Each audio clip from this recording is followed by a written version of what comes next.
One of the key aspects for taking a dog for a walk is the walk actually starts as soon as the actual lead comes out. So you want to ensure the dog is relatively calm. On a spectrum of 0 to 10, I'm talking 4 or 5. Now, ideally, the dog would sit nice and calmly when you present the actual lead, and you calmly put the lead on. Max is doing that quite well. Another of my favourite techniques for this is to work on check-ins. Now, that's a little bit excited, but I can show you how this can transform excitement into attention back on you. So for this, all you're going to need is a few favourite treats.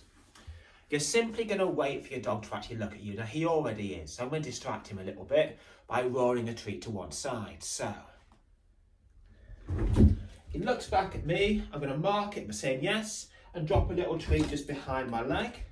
He looks back at me again, yes, treat behind my leg. So to make sure he's not watching my food, nothing in my hands, looking at me, yes, treat back behind my leg.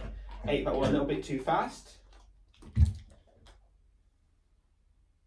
I'm going to wait, yes, again, treat back behind my leg.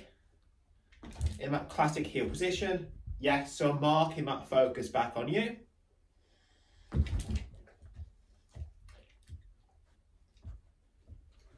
Yes, I'm waiting that focus and I'm marking that moment of eye contact on me and then dropping a treat back into heel. Yes. So again, if you use a click for this, you click that moment of attention. Yes. Again, a tiny piece of food allowance into heel position. Yes. Now, to make this a bit more fun, you can add in movement. So I'm simply going to step back next time. So it's yes, move back, tiny piece of food just into heel position. Yes, I might step forward. A little bit of food into heel position. Yes. Again, tiny piece of food into heel position. Yes. I'm trying to build that interest in being in heel, in being next to me. I could have stepped sideways or stepped forward, it didn't really matter too much. But if you move back and then try moving sideways, you're breaking that habit of the dog getting ahead. So I strongly recommend just not walking in one direction. That's the sort of skill you can practice, firstly in the house or the garden, but also when you leave for a walk.